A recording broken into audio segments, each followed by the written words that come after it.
अपना अपना ही होता है। Good morning, student. This is Rajesh, and today I come in front of you with a new and very interesting topic. This topic related to the history chapter number 1, tracing 1,000 changes the 1,100 years ago. Dear student, if you remember in my previous video,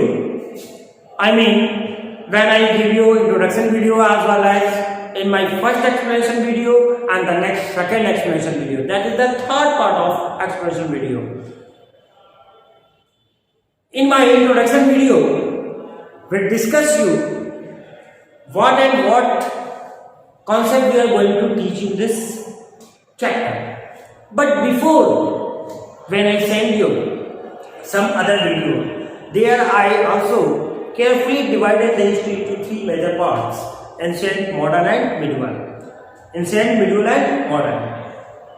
और ये सिर्फ wise में मैंने आपको बताया है, और साथ में मैंने ये भी बताया कि आपकी जो एनसीईआरटी टेक्स्ट बुक है वो कैसे इसको एक बहुत ही वेल मैनर्ड 6, 7, 8 इन 3 क्लासेस में आपको तीनों हिस्ट्री को वो बताता है। ठीक है, बहुत डिटेल में नहीं, फिर भी आप बहुत अपने स्तर तक बहुत अच्छी हिस्ट्री याद रहते हो। क्लास 6 में एंशिएंट पढ़ते हो, क्लास 7 में मिडिवल पढ़ोगे और क्लास 8 में भी आप मॉडर्न हिस्ट्री पढ़ोगे। सो एक चीज तो क्लियर है कि हमें इस क्लास में मिडिवल हिस्ट्री के बारे में पढ़ना है, और मिडिवल हिस्ट्री कहाँ है? From 780 to 750 AD.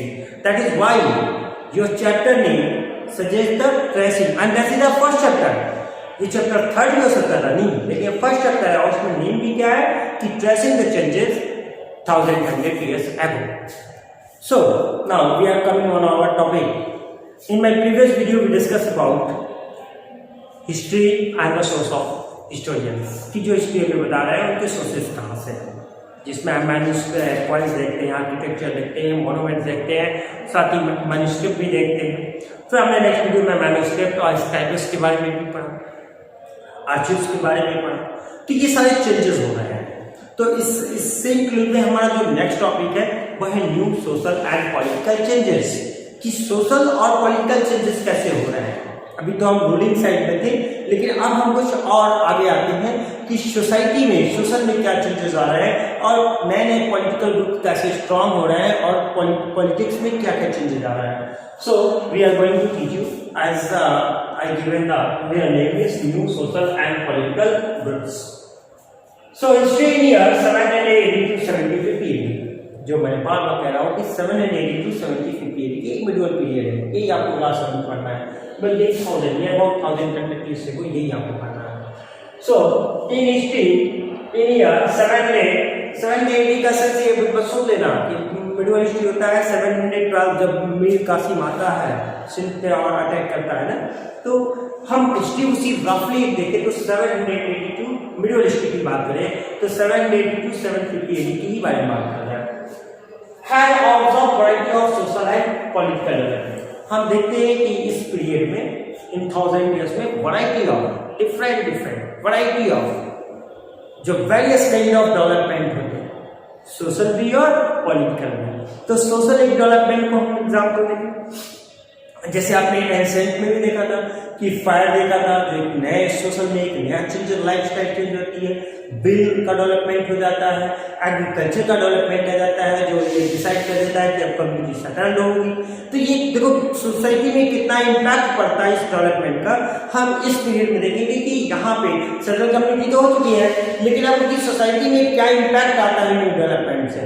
So for example person bill in education में पर्सन बिल का जो डिस्कवरी हो जाती है ना। आपने अपने टेक्स्ट बुक में देखो कि टेक्स्ट बुक में बड़े बड़े 2 बिल्स बनाए होंगे। ये बिल्स का क्या काम है, तो आप देखो कि एजुकेशन एग्रीकल्चर का नॉलेज तो है, इसलिए तो पीपल सेटल्ड है।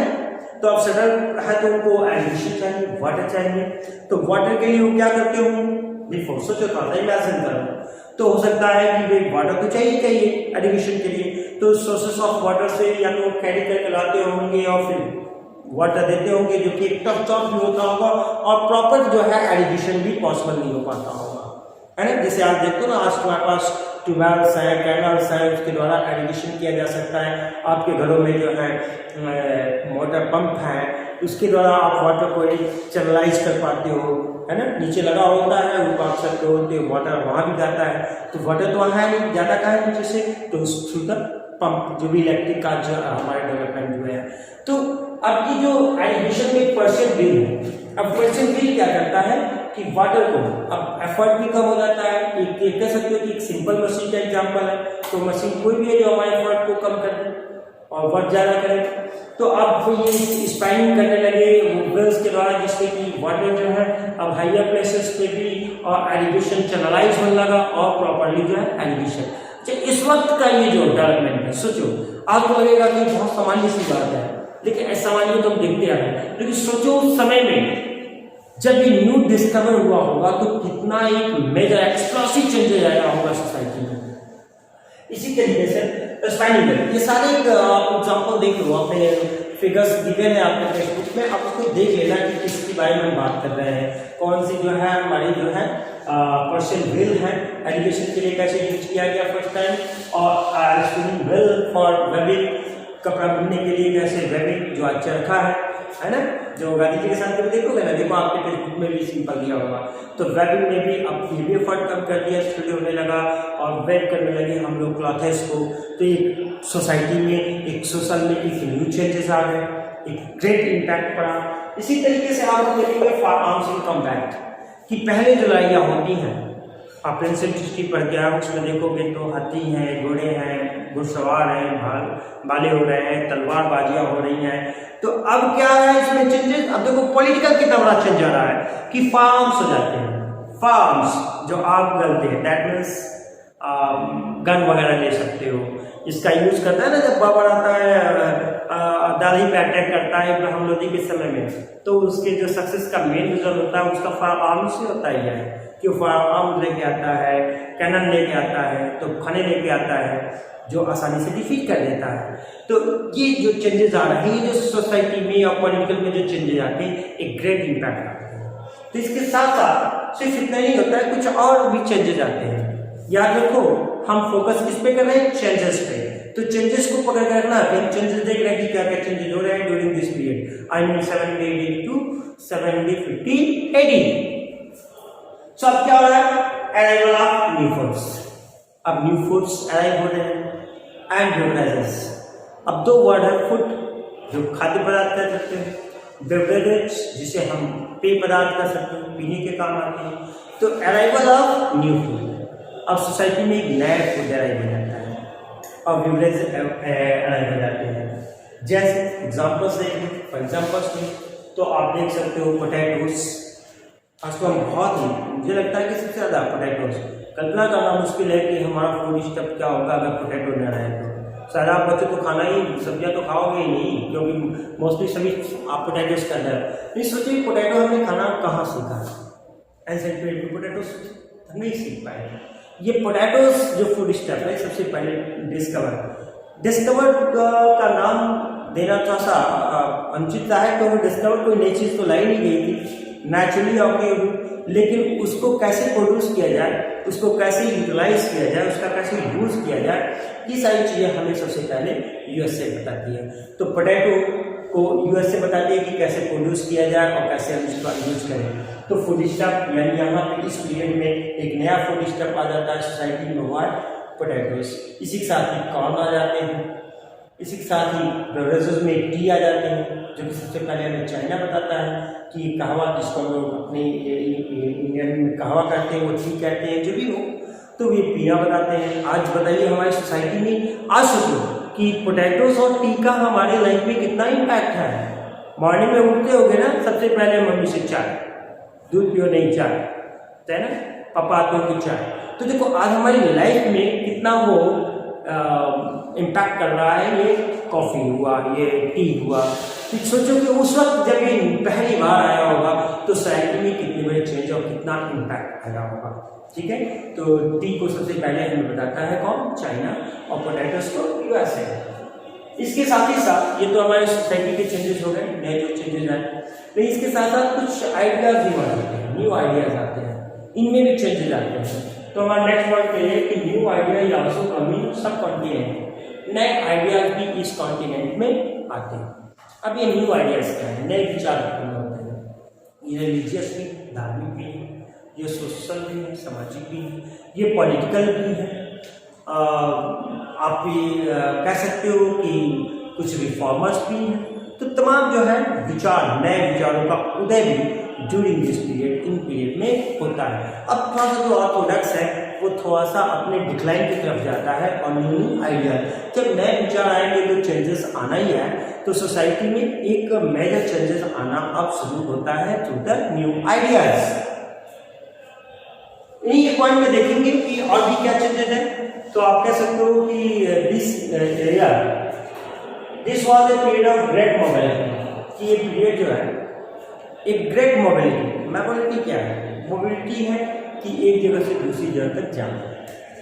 अभी पहली बार नहीं हुआ यहाँ पे, यहाँ पे चेंजेस कहोगे तो सर हम तो पहले एंशिएंट पीरियड में भी देख रहे थे कि नोमैडिक पर्सन जो है वो सर्च ऑफ फूड और शेल्टर के लिए एक जगह से दूसरी तक जाते थे। तो ये तो वहाँ भी चेंजेस हुए हैं, फिर यहाँ क्या चेंजेस हुआ है, क्या चेंजेस है, क्या इनमें डिफरेंसेस? तो चेंजेस सेम है, बल्कि हम ये कहें कि मॉडर्न डे में भी ग्रेट मोबिलिटी है। जहाँ पे लेस अपॉर्चुनिटी है वहाँ के लोग जो हैं वो अब ग्रेट अपॉर्चुनिटी के लिए वो क्या करते हैं कि दूसरी जगह मोबिलाइज रहते हैं। देखते हो ना, हमारे स्टेट हो गया, हमारे नेटिव स्टेट हो गया, यहाँ से लोग जो है मेट्रोपॉलिटन सिटीज में मोबिलाइज कर रहे हैं, या कुछ लोग जो है आउट ऑफ कंट्री भी मोबिलाइज कर रहे हैं, इसलिए ग्रेट अपॉर्चुनिटी के लिए। ठीक है, तो इस पीरियड में भी ग्रेट अपॉर्चुनिटी दिखाई देती है, ग्रेट मोबिलिटी दिखाई देती है। तो पीपल जो है मोमेंट, एक जो दूसरे तक मोमेंट कर रहे हैं, कहीं के सडल हो रहा है, जो इंडस्ट्रियल जो बनते जा रहे हैं धीरे धीरे, जो दाली वगैरह सब्जी बनता है, तो देखो वहाँ पे अब सेटलमेंट ज़्यादा होता है। ठीक है, और ये मिडिवल और ये मॉडर्न में आके आप पाओगे कि जब ब्रिटिश आती है ये मोबिलिटी और भी तेजी से एक्सपैंड कर जाती है। तो हम उसको भी डिस्कस करेंगे नेक्स्ट क्लास में। अब ये मोमेंट क्या होता है पीपल का, तो सर्च ऑफ न्यू अपॉर्चुनिटी, नए मौके की तलाश लोगों का मोबिलिटी होता है। अब देखो जब ये न्यू अपॉर्चुनिटी की तरफ जाएंगे तो डिफरेंट अपॉर्चुनिटी हो सकती है, ट्रेडिंग हो सकती है, डिफरेंट जॉब्स हो सकते हैं, कहीं रूलिंग हो सकती है। तो नो डाउट कि कुछ ग्रुप्स में एक नया ग्रुप्स एक यूनाइट होते हैं, एक नए ग्रुप भी इमर्ज करते हैं और कॉन्फ्लिक्ट भी इंक्रीज होता हो, तो एक नया ग्रुप भी बनता है लोगों का। तो उसी ग्रुप में भी हम लोगों के लाइफ में सोशल में क्या चेंजेस आ रहे हैं उसको हम डिस्कस कर रहे हैं कि one group of people who become important word, कि इसी तरह से एक during this period 780 to 750 AD कि new group of people emerge होता है। उसमें एक जो इम्पोर्टेंट ग्रुप होता है पॉलिटिकली भी, और जो ग्रुप है वो है Rajput. Actually Rajput words come from राजपुत्र, राजा का पुत्र। तो अब राजा एंशिएंट पीरियड में भी देखते हो, मिडिल पीरियड में भी अभी किंग है, राजा है। ठीक है, तो राजपुत्र उनके लिए राजपूत का यूज किया गया जो राजा के पुत्र है। लेकिन सिर्फ इतना ही डिफरेंशिएशन नहीं हो जाता है राजपूत का, बल्कि और भी ग्रुप्स और भी लोग इसमें इंक्लूड होते हैं। तो वो इंक्लूड कौन कौन से हैं, अदर भी इंक्लूड होते हैं, जैसे रूलर्स हो गए, जो शासक हो गए, है ना, सोल्जर हो गए, जो वॉरियर्स हैं, योद्धा है, या जो आर्मी कमांडर है, जो आर्मी में सर्व करते हैं, इन सभी क्षत्रिय, यानी ये कह सकते हो कि वॉरियर्स को क्षत्रिय कहा गया था। एंशिएंट ये इंडिया में हम लोग पढ़ते हैं वॉर सिस्टम जब डिवाइड किया गया है तो वॉरियर्स को उन्होंने क्षत्रिय कह दिया था, ब्राह्मण्स को नॉलेज प्रोवाइडर कह दिया था, है ना, जो वेदों का ज्ञान रखते थे, ये अलग अलग ग्रुप में बांटे थे। ट्रेडिंग के लिए उन्होंने वैश्य का यूज कर लिया था, और साफ सफाई और उनकी सेवा करने के लिए इन सभी को करने के लिए उन्होंने शूद्र का यूज किया हुआ था। तो ये वॉर सिस्टम में देखो, तो यहाँ पे क्या हो रहा है कि जो क्षत्रिय हैं वे भी राजपूत जो है कंसिडर किए जाते हैं, रूलर्स जो वॉरियर्स हैं, ठीक है, जो सोल्जर्स हैं उन्हें भी राजपूत की कंसिडर किया जाता है। लेकिन इन राजपूत ग्रुप के लिए एक सिविलिक कोड ऑफ कंडक्ट रखा जाता है। Chivalric actually it is a European words, एक यूरोपियन वर्ड है सिविलिक। सिविलिक का सेंस है सम स्पेशल वर्च्यू, कुछ special good, virtue, good qualities. तो राजपूत के लिए कंसिडर किया जाता था, माना जाता था कि इनमें कुछ स्पेशलिटी होगी, कुछ स्पेशल क्वालिटीज होगी। बहुत सारे बच्चे राजपूत होंगे, वो देखेंगे कि क्या आप लोग क्वालिटी है क्या, ठीक है, अच्छी बात है, क्वालिटी होनी चाहिए, होती भी होगी, असल में क्वालिटी सभी अपने आप में। तो इस कोड ऑफ कंडक्ट को हम देखें जो राजपूत के लिए रखा गया, तो क्या है, एक्सट्रीम वैल्यू, एक अद्भुत शौर्य उनमें है, वीरता है, साहस है, सेक्रीफाइस है, त्याग है, एक ग्रेट सेंस ऑफ लॉयल्टी है। ये सारी जो है वर्चू मानी जाती हैं, ये सब जो क्वालिटी कह जाती है कि राजपूत है जो क्वालिटी होनी चाहिए, है ना। हिस्ट्री में भी देखो शिवाजी को पढ़ते हो, क्या अद्भुत शौर्य है, महाराणा प्रताप को पढ़ते हो, घास की रोटी खाएंगे लेकिन अकबर की राज का स्वीकार नहीं करेंगे। ये हम सब इस पीरियड में पढ़ेंगे बाई बात, जैसे जैसे आएगा इस क्लास में हम सब चीज़ डिस्कस करेंगे। इसी वीडियो, एक सभी वीडियो पीरियड का हिस्सा है जो हम इस सभी चीज़ें इनको डिस्कवर करेंगे, चाहे वो हल्दी घाटी हो गया या और भी पानीपत हो गया, जो भी बैटल्स हैं, ये 700 to 750 जो भी इंसिडेंट हुआ है, थोड़े बहुत जरूर हम इस क्लास में समझेंगे और इसके बारे में डिस्कस करेंगे। इसके साथ ही साथ तो राजपूत के तो क्वालिटीज हो, इसके साथ ही साथ कुछ और भी ग्रुप इमर्ज होते हैं जो सोशली और पॉलिटिकली, स्पेशली आप कह सकते हो पॉलिटिकली बहुत इंपॉर्टेंट ग्रुप बनती है। और वो ग्रुप क्या है, मराठास है। राजपूत के अलावा भी कि मराठास है, जाट है, सिख है, आप ब्लैक बोर्ड पे देख सकते हो, जाट है, अहोम्स है, जो ट्राइबल कम्युनिटी है, लेकिन वो पॉलिटिकली कितना स्ट्रांग होती है, जो अपना एक न्यू किंगडम इमर्ज करती है, उसके एक रूलर्स बनते हैं। और इनकी चीज़ों को भी हम हिस्ट्री में ही, इस क्लास में ही देखेंगे, इनके बारे में भी पढ़ेंगे आने वाले चैप्टर्स में। तो अहोम्स के बारे में देखेंगे कि कितनी पावरफुल ट्राइबल कम्युनिटी हो जाते हैं, जो ट्राइबल जो मेन स्ट्रीम सोसाइटी का हिस्सा नहीं है, वे कैसे रूलर बनते हैं और मेन स्ट्रीम सोसाइटी का हिस्सा होते हैं, वो पॉलिटिकली कितने स्ट्रांग होते हैं। उसके साथ ही साथ कायस्थ जो है राजाओं के यहाँ या रूलर्स के यहाँ, उनका क्या रोल हो जाता है, ये बहुत ही पॉलिटिकली स्ट्रांग रोल जो है ड्यूरिंग दिस पीरियड इमर्ज होता है। सो इस तरीके से इस वीडियो में हमने क्या देखा है कि new social and political group में क्या क्या चेंजेस आते हैं ड्यूरिंग 700 to 750 AD। अब हम नेक्स्ट वीडियो में डिस्कस करेंगे कि इमरजेंस ऑफ न्यू जाति, जो आज हमारी जाति है, डिफरेंट जात में बटे हुए, तो ये जात कैसे आई है, कहाँ से आई है, इसके बारे में हम नेक्स्ट वीडियो में डिस्कस करेंगे। आई होप कि आपको ये वीडियो पसंद आएगा। If related to this video or this chapter, if you have any problem, please ask your question only and only in groups, because it possible to give response when messages come in the groups. But think of yourself कि more than near about 600 students I teach in the class 7th A, B, C and D. So if 7 student अगर वो message मुझे मेरे अपने personal mobile number पे भेजे, तो possible नहीं हो पाता है कि हम उस सबका रिस्पांस भी दे पाएँ या उसको देख भी पाएँ, ठीक है। तो जब आप ग्रुप में देखते हो तो एक हमें मिल जाता है एरिया जो आपको हम रिस्पांस कर सकते हैं। सो प्लीज़ आप मेरे पर्सनल व्हाट्सएप नंबर पे अपने क्वेश्चन एराइज रख करके अपने ग्रुप में करें। I must give your response. Till then have a nice day. Thank you.